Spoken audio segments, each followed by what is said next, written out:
less than 2 weeks away from Memorial Day weekend, the unofficial kickoff to the summer travel season, and with today's national average for a gallon of regular gas sitting at around $2.89, many of us will be digging deeper in our pockets as prices continue to climb. AAA estimates that more than 41 million people will travel over the holiday weekend, with as many as 7 out of 8 hitting the road. I recently spoke with Kevin Doyle. He is the executive director of the Consumer Energy Alliance in Florida. And I started by asking him what's driving the surge in gas prices in our area.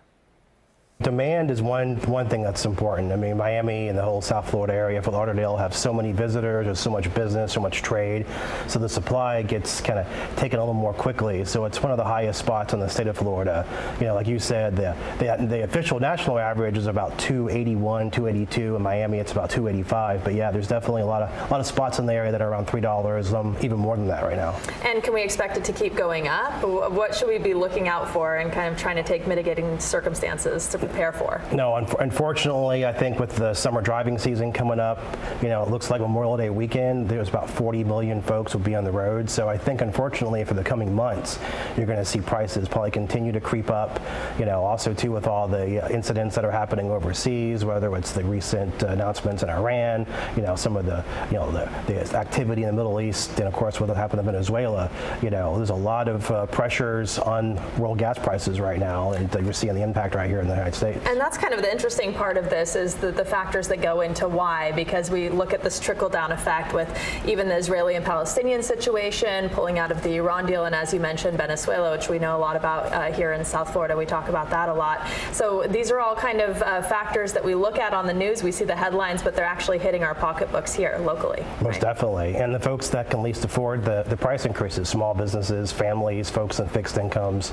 You know, the one good news is that because we are making so much of our energy now here in the United States, we're able to kind of offset some of these incidents that happen across the world that in the past would have caused, you know, huge increases in prices. So whereas, you know, this would have happened with going on overseas, you know, a few years ago, you're looking at $4 a gallon. Because of what we're doing in the United States, developing our own energy resources, we're able to kind of keep some of that at bay, which is a good thing. So this is, you know, a few cents at the gas station. We see the sign with maybe a few cents or a percentage of a cent, but this really can hit families in a big way. People who want to travel during the summer, people who want to go on holiday. What does this mean for the average family, and what can they do to kind of mitigate the circumstances? No, that's a very good question. I mean, there's definitely some things you can do as a family driving. You know, you could definitely make sure your trunk is empty. That's a great tip, to make sure that there's not as much weight in your car. You know, you could definitely make sure your tires are inflated properly. That helps, you know, with efficiency. You know, and carpool as well. Go the speed limit. Little things like that, kind of little adjustments can help go a long way with price and to make sure your fuel lasts long. But you're definitely spot on.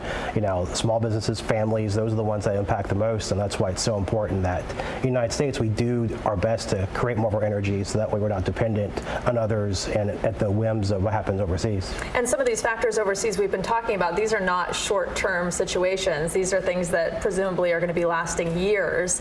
Are we going to continue to see gas prices go up for years? I think you're going to see it cyclical. I mean, right now with the summer, obviously it usually goes up with all the, you know, travel. You have the, you know, summer blend of gas being introduced right now to impact some of the air quality, you know. And of course last year you have Russia and OPEC kind of work together to decrease output, so that puts a lot of pressure as well in supply, which is again so important for folks to call the elected officials and say, you know, we need more energy supply here in the United States. Can we make our own, so that way we're not dependent on some of the shenanigans that are going on overseas. And quickly, before I let you go, I wanted to ask if there are any kind of tools or apps or something that people can use to find cheaper gas in their area. Sure. Gas Buddy is the one that's on my phone, and you can pull it up and see where the cheapest station is in the neighborhood, and I'll flock to it. But that's one that's also really good. But AAA is a great resource, and our website, consumerenergyalliance.org, is a great spot to get information as well. All right, Kevin Doyle, thank you so much for coming. Thank you so much for having me. Appreciate having you. Appreciate it.